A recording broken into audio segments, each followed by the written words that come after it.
আজ আমরা অ্যান আর সিদ্ধার্থের বিয়ে দেব। আমরা আছি বোকা বাক্সের শুটিং এ। এটা হলো দ্য মাস্কুলার এন্ড হালকা পপুলার সিদ্ধার্থ, আর এটা হলো অ্যান মেরি টম। আরে না না, এটা কোনো ছদ্মবেশী নাম না, 100% জেনুইন নাম। বিশ্বাস যদি না হয়, আজ থেকে 622 দিন পর অ্যান মেরি টমের আধার কার্ড আমি ইউটিউবে আপলোড করব, দেখে নিও। এবার বলে বিয়ে কেন হচ্ছে, হালকা প্রবলেম আছে। এই আমার কথাই ধরো, ক্যামেরা সামনে এলে টেনশনে হিসু পায়, কিন্তু এদের বিয়ে পায়। পেয়ে যখন গেছে কন্ট্রোল তো করা যায় না, বাধ্য হয়ে বিয়েটা দিতেই হয়। এবার শুনে নাও বিষয়টা নিয়ে সিদ্ধার্থ কি বলছে। এটা আমার টোটাল অফ 899 টাইমস বিয়ে।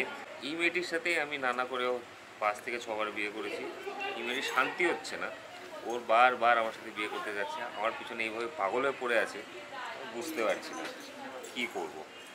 তাও আমার সাথে এই 5-6 বার বিয়ে করে তোমার কেমন লাগছে বল? Not a good idea. তাহলে করছো কেন? আর এটা হলো মেকআপ নামক শিল্পকলায় নিপুণ অবন্তী। এই অবন্তী আমার একদিন মেকআপ করেছিল।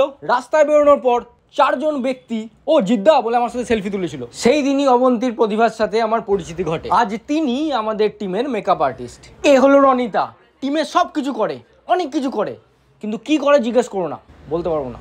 রনিতা বউয়ের সাজে ও কান্ধা দেওয়ার চক্করে, এই বিষয়টা পরের ভিডিওতে গুছিয়ে বলবো। আজ চললাম, টাটা। তোমরা দেখতে থাকো বোকা বাক্স।